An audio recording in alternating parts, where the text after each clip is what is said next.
In a normal-seeming classroom, in a normal-seeming high school, in the normal-seeming town of Beacon Heights, Washington, 30 teenagers sat in darkness as the words, "The End," flashed across the flat-screen TV before them.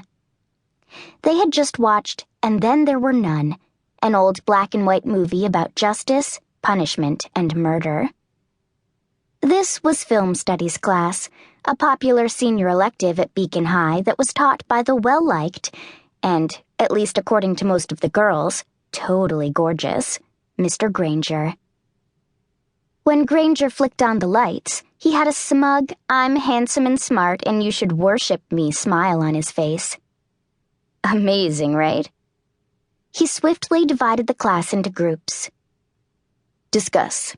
What do you think this movie is truly about? Get some ideas for your papers. Granger assigned an open-themed paper on every film they watched. It might seem easier that way, but his grading scale was brutal, in line with every other class at ultra-competitive Beacon High, so group discussions to come up with paper topics were key. At the back of the room, Julie Redding sat in a group of girls who were, mostly, relative strangers to her. But she knew them in passing. There was musical genius Mackenzie Wright. Word had it she'd played on stage with Yo-Yo Ma.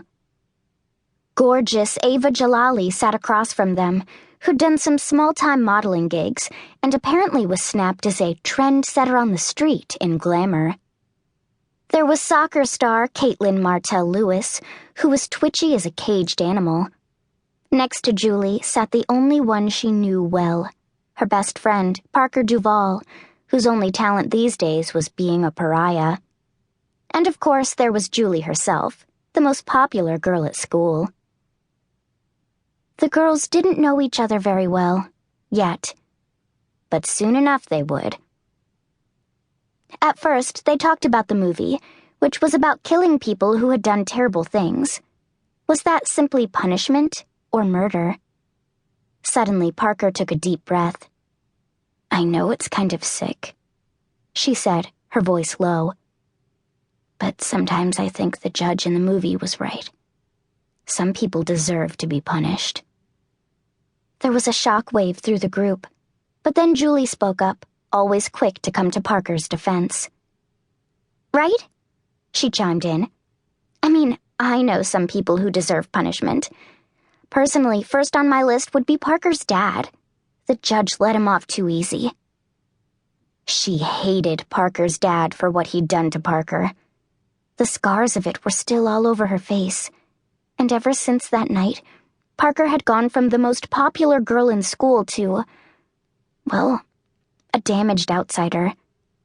Parker hadn't even tried to regain the friends she'd pulled away from, though maybe it was easier to hide than to reveal exactly how broken she was. To keep listening to this audiobook, I've left you a link in the description so you can do it, at no cost thanks to Audible's 30-day free trial.